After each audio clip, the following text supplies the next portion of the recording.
इस मूवी की कहानी एक सच्ची घटना पर आधारित है। तो कहानी की स्टार्टिंग होती है एक परिवार को दिखाते हुए जो कि क्रिसमस की छुट्टियां मनाने के लिए थाईलैंड जा रहे होते हैं। इस परिवार में डॉक्टर मारिया और उनके हस्बैंड हेनरी और इनके 3 बच्चे होते हैं जिनका नाम है थॉमस, सिमन और लूकस। ये सब प्लेन में बैठकर थाईलैंड जा रहे होते हैं, लेकिन डॉक्टर मारिया को प्लेन में बहुत डर लगता है, इसलिए उनका बेटा उनका मजाक भी उड़ाता है। अब कुछ ही देर बाद ये सब थाईलैंड के एक बहुत ही सुंदर से रिसोर्ट में पहुंच जाते हैं। इनके सामने एक इंडियन ओशन भी होता है। अब अगले दिन क्रिसमस होता है, इसलिए हेनरी अपने बच्चों के लिए गिफ्ट लाकर पहले से रख देता है और अगली सुबह सभी बच्चे गिफ्ट पाकर बहुत खुश होते हैं। इसके बाद ये सभी समुद्र के किनारे जाते हैं जहाँ पर ये सब समुद्र में नहाते हैं और काफी एंजॉय भी करते हैं। इसी तरह अब इनको यहाँ पर 2 दिन हो चुके हैं और तीसरे दिन हेनरी को उसके ऑफिस से कॉल आती है और उसे बताया जाता है कि एक एम्प्लॉय को निकाल दिया जाएगा।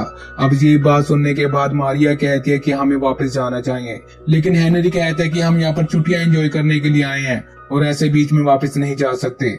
ये कहकर वो बच्चों के साथ खेलने के लिए चला जाता है। इसके बाद वो देखता है कि आसमान में सभी पंछी एक साथ इकट्ठे होकर झुंड में उड़ने लगे हैं। जमीन भी कांपने लगती है। अब ये दोनों समझ जाते हैं कि कुछ ना कुछ गड़बड़ है और अगले पल ही समुद्र की एक बहुत बड़ी लहर आती है और लहर इतनी बड़ी होती है कि पूरे के पूरे रिसोर्ट को अपनी चपेट में ले लेती है। चारों तरफ पानी ही पानी होता है। मारिया एक पेड़ को पकड़कर खड़ी हो जाती है और वो जोर जोर से अपने पति और बच्चों को आवाज लगाती है, लेकिन उसे चारों तरफ कोई भी नजर नहीं आता। और तभी उसे अपना बेटा लूकस दिखता है। मारिया लूकस की तरफ जाना शुरू करती है और जैसे ही लूकस का हाथ पकड़ने लगती है तभी एक बार फिर से जोरदार लहर आती है और इन दोनों को भाग कर ले जाती है। लेकिन मारिया की किस्मत अच्छी होती है कि उसे लूकस देख लेता है जो मलबे के ढेर के पास पड़ी होती है। लूकस किसी तरह अपनी माँ मारिया के पास आ जाता है और अब ये दोनों उस तरफ बढ़ना शुरू कर देते हैं जिस तरफ पानी कम होता है। लेकिन यहाँ हम देखते हैं कि मारिया के पैर में काफी गहरी चोट आ गई है जिस वजह से वो अच्छे से चल भी नहीं पा रही है। पर मारिया अपनी चोट के बारे अपने बच्चे को कुछ भी नहीं बताती ताकि उसका हौसला टूट ना जाए। इसके बाद लूकस को एक बच्चे की आवाज सुनाई देती है और लूकस उस बच्चे को बचाना चाहता है, लेकिन उसकी मॉम मारिया कहती है कि तुम्हें वहां नहीं जाना चाहिए।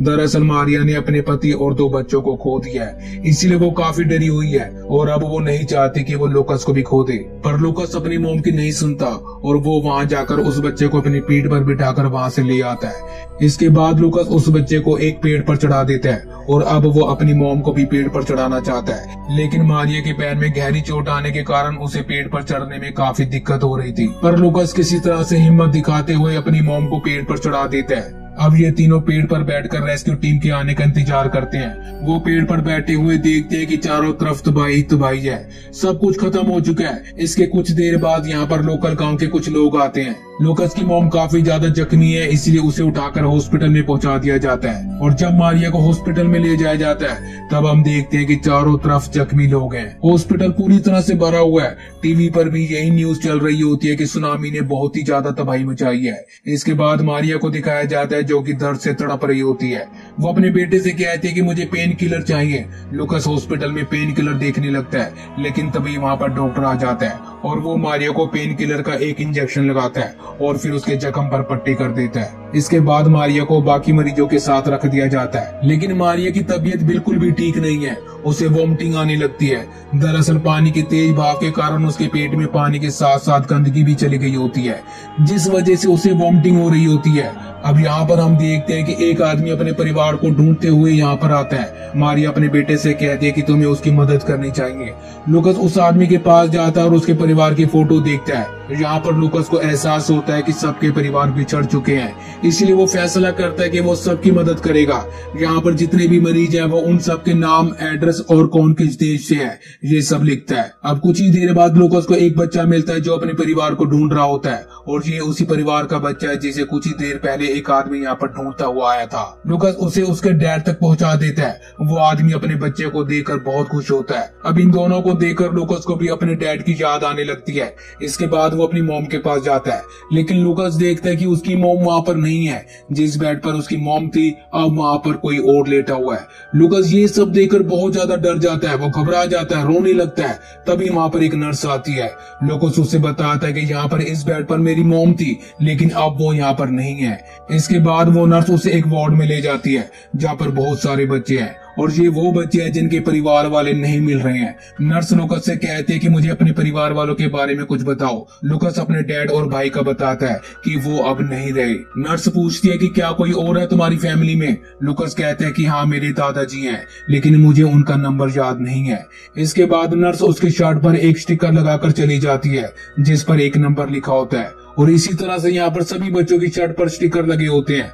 लुकस बहुत दुखी होता है क्योंकि उसे लग रहा होता है कि उसकी मॉम भी अब इस दुनिया में नहीं रही। वहीं दूसरी तरफ हमें उसी रिसोर्ट को दिखाया जाता है जहाँ पर लुकस अपने परिवार के साथ था, जहाँ पर सुनामी आई थी। वहाँ पर लुकस के पिता हेनरी होते हैं जो कि अभी भी जिंदा हैं। वो अपनी पत्नी अपने बच्चे को जोर जोर से चिल्लाकर आवाज लगा रहे होते हैं, लेकिन वहाँ उनकी आवाज सुनने के लिए दूर दूर तक कोई भी नहीं था। अब यहाँ पर हेलीकॉप्टर भी आ चुके हैं जो कि यहाँ पर घायल लोगों को हॉस्पिटल पहुंचा रहे होते हैं, लेकिन हेनरी यहाँ से जाना नहीं चाहता क्योंकि वो अपने परिवार को किसी भी कीमत पर ढूंढना चाहता है। वो उस रिसोर्ट में जाता है और फिर उस कमरे में जहाँ पर ये रुके थे हेनरी जोर जोर से अपने बच्चों को आवाज लगाता है और तभी उसके दो बच्चे उसके सामने आ जाते हैं। हेनरी अपने दोनों बच्चों को देखकर बहुत खुश होता है और वो अपने बच्चों से कहता है कि तुम दोनों रेस्क्यू टीम के साथ यहाँ से निकल जाओ, मैं तुम्हारी मोम और भाई को साथ लेकर ही आऊंगा। लेकिन हेनरी का छोटा बेटा अपने डैड के बिना यहाँ से जाना नहीं चाहता। दरअसल वो इतने बड़े हादसे की वजह से डर गया होता है, पर हेनरी किसी तरह से उसे समझा बुझाकर दोनों को यहाँ से भेज देता है। इसके बाद अब हेनरी अपनी पत्नी मारिया और बेटे लुकस को ढूंढना शुरू कर देता है। बहुत देर तक ढूंढने के बाद भी उसे अपनी पत्नी और बेटा नहीं मिलता और वो काफी जख्मी भी होता है। इसके बाद वो वहाँ से निकलकर बाहर सड़क पर आ जाता है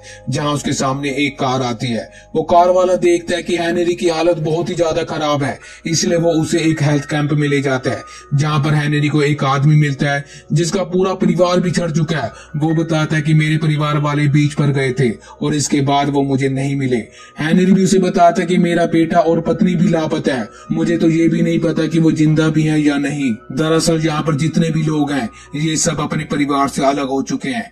ये सुनामी इतनी ज्यादा खतरनाक थी कि किसी को भी नहीं पता कि उनके परिवार वाले अब हैं भी या नहीं, और अगर हैं भी तो कहाँ हैं। ये सभी बहुत दुखी होते हैं। हेनरी के साथ जो आदमी होता है वो कहता है कि मैंने अपने फोन की बैटरी अभी तक बचा कर रखी है ताकि अगर मेरे परिवार वाले मुझे फोन करने की कोशिश करें तो मैं उन तक पहुंच जाऊं। इसके बाद वो अपना फोन हेनरी को देता है और हेनरी अपने पिता को कॉल कर कर बताता है कि यहाँ पर सुनामी में मारिया और लुकस कहीं खो गए हैं और उनका कुछ भी पता नहीं चल पा रहा है। पर वो साथ ही ये भी कहता है कि लेकिन मैं उन्हें ढूंढ कर ही रहूंगा, किसी भी कीमत पर उन्हें अपने साथ घर पर वापस लाऊंगा।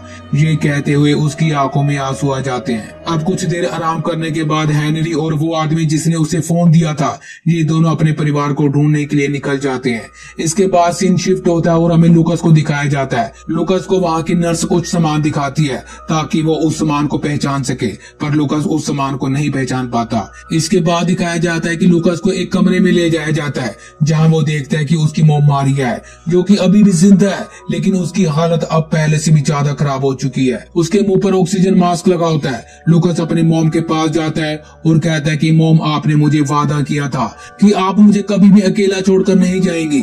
इसके बाद वहाँ की नर्स लुकस को बताती है कि तुम्हारी मॉम की सर्जरी करना बहुत जरूरी थी, इसलिए हम उन्हें वहाँ से ले गए थे, लेकिन किसी ने उनकी रिपोर्ट चेंज कर दी थी जिस कारण हम तुम्हें उनके बारे कुछ नहीं बता पाए। वो नर्स बताती है कि तुम्हारी मॉम की एक और सर्जरी करनी होगी और भगवान ने चाहा तो तुम्हारी मॉम बिल्कुल ठीक हो जाएंगी। वहीं दूसरी तरफ हेनरी को दिखाया जाता है जो उसी आदमी के साथ अपने परिवार को, अपने बच्चों को हर जगह ढूंढ रहे होते हैं। ये दोनों एक एक करके हर एक रेस्क्यू कैंप में जाते हैं, सभी हॉस्पिटल में भी जाते हैं, लेकिन इन्हें अपना परिवार कहीं भी नहीं मिलता। पर आखिर में हेनरी उस हॉस्पिटल तक पहुंच ही जाता है जहां उसकी वाइफ मारिया और उसका बेटा लुकस है। वहीं दूसरी तरफ मारिया को दिखाया जाता है जो अपने बेटे लुकस से कहती है कि मुझे बहुत प्यास लग रही है, मुझे पानी पीना है, बाहर जाकर पानी ले आओ। अब लुकस पानी लाने के लिए बाहर चला जाता है जहां पर उसके पिता हेनरी भी है, लेकिन ये दोनों एक दूसरे को नहीं देख पाते। इसके बाद हेनरी उस जगह पर भी आ जाता है जहाँ पर मारिया है, लेकिन मारिया पर्दे के पीछे है, इसलिए हेनरी उसे नहीं देख पाता। अब हेनरी को लगता है कि उसकी पत्नी और बेटा इस हॉस्पिटल में भी नहीं है, इसलिए वो हॉस्पिटल से बाहर चला जाता है। लेकिन जब हेनरी हॉस्पिटल से बाहर निकल रहा होता है तब लुकस जो बाहर पानी लेने गया था वो पीछे से अपने पिता को देखकर पहचान जाता है। वो जल्दी से भागता हुआ उस जगह पर जाता है, लेकिन उसके पिता अब तक उस भीड़ में कहीं खो चुके होते हैं। दरअसल यहाँ पर बहुत ज्यादा भीड़ होती है। लुकस अपने पिता को हर जगह ढूंढता है पर वो उन्हें कहीं भी नहीं मिलते। इसके बाद बच्चों का वही ट्रक भी आ जाता है जिसमें रेस्क्यू किए हुए बच्चे हैं, जिसमें लुकस के दोनों भाई भी हैं। लुकस का छोटा छोटा भाई उस ट्रक से नीचे उतरता है और लुकास उसके पीछे से भी गुजरता है, लेकिन ये दोनों एक दूसरे को नहीं देख पाते। इसके बाद लुकास का छोटा भाई फिर से ट्रक में बैठ जाता है। वहीं हेनरी को दिखाया जाता है और वो भी अपने ट्रक में जाकर बैठ जाता है। ये सभी आमने सामने ही है, लेकिन फिर भी ये दोनों एक दूसरे को नहीं देख पाते और तभी लुकास को कुछ भी समझ में नहीं आता कि वो क्या करे, इसलिए वो पूरी जान लगाकर जोर से अपने डैड को आवाज लगा देते हैं और ये आवाज लुकास के दोनों भाइयों तक पहुंच भी जाती है। वो दोनों भाई ट्रक से उतरकर सीधा भागकर अपने भाई लुकास के पास आ जाते हैं और फिर ये तीनों भाई एक दूसरे के गले लग जाते हैं और तभी वो देखते हैं कि उनके डैड भी सामने से आ रहे हैं, क्योंकि उनके डैड ने इन्हें देख लिया होता है और अब ये सब एक दूसरे के साथ और एक दूसरे के गले लगकर बहुत रोते हैं, जो कि खुशी के आंसू थे।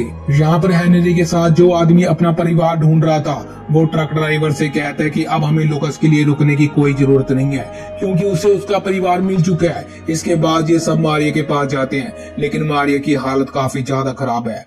मारिया हेनरी को देखकर बहुत खुश होती है, लेकिन वो हेनरी से कहते हैं कि अब मैं नहीं बचूंगी, पर हेनरी कहते हैं कि तुम जरूर बचोगी और हम हमेशा एक दूसरे के साथ रहेंगे। मारिया की ऐसी हालत देखकर हेनरी की आंखों से आंसू रुक नहीं रहे होते।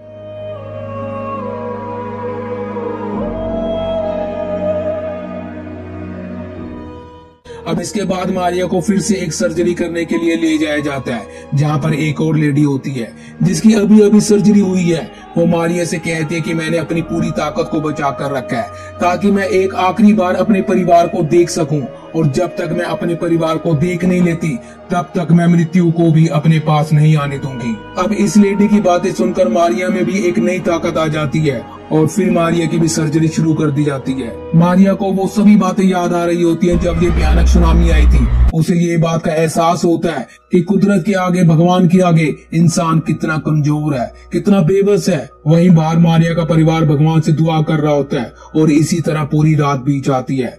अब सुबह होने पर हेनरी अपने बेटे लुकास के पास आता है और उसे कहता है कि तुम्हारी मॉम अब बिल्कुल ठीक है, हम जल्दी ही उन्हें घर ले जाएंगे। इसके बाद अगली सुबह दिखाया जाता है कि एक इंश्योरेंस वाला हेनरी और उसके पूरे परिवार को उनके घर ले जाने के लिए आया है। ये सब के सब प्लेन में बैठ जाते हैं। लुकास अपनी मॉम के पास जाता है और उन्हें कहता है कि मॉम, मैं हमेशा आपके साथ ही रहूंगा, आपको कभी भी अकेला नहीं छोड़ूंगा। साथ ही साथ वो ये भी बताता है कि मॉम, जिस बच्चे को मैंने सबसे पहले बचाया था उसे उसका परिवार मिल गया। मारिया ये सुनकर बहुत खुश होती है और लुकास से कहते हैं कि मुझे तुम पर गर्व है। इसके बाद मारिया प्लेन से नीचे देखती है जहाँ पर चारों तरफ सिर्फ तबाही ही तबाही है। वहीं हेनरी को दिखाया जाता है जो उस आदमी के लिए प्रार्थना कर रहा होता है जिसने उसके परिवार को ढूंढने में उसकी मदद की थी। दरअसल उस आदमी को अभी भी उसका परिवार नहीं मिला होता, इसलिए हेनरी भगवान से प्रार्थना करता है कि उसे उसका परिवार जल्दी मिल जाए। और अगर बात करें हेनरी के परिवार की, तो इनके परिवार की अच्छाई ने, हिम्मत ने और एक दूसरे के प्यार ने इस परिवार को आज फिर से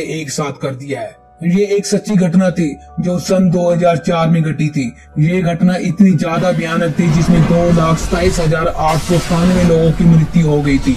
दरअसल ये 21st सेंचुरी का सबसे बड़ा अर्थक्वेक और सबसे बड़ी सुनामी थी, और ये सब देखकर इंसानों को समझ में आ गया कि कुदरत से शक्तिशाली कोई भी नहीं है, और इसलिए कुदरत की बनी चीजों के साथ कभी भी छेड़छाड़ नहीं करनी चाहिए। जैसे कि कुदरत ने इस धरती को, आसमान को बनाया, हमें इसी में इसके साथ अच्छे से रहना चाहिए। और अगर हम इस कुदरत की बनी चीजों से छेड़खानी करेंगे तो उसके परिणाम बहुत खतरनाक होंगे। अब इसी के साथ ये कहानी यहीं पर खत्म हो जाती है। उम्मीद करते हैं कि आपको ये कहानी पसंद आई होगी। ऐसी और इंटरेस्टिंग वीडियो के लिए चैनल को सब्सक्राइब जरूर करें और इस वीडियो को लाइक और शेयर भी जरूर करें। धन्यवाद।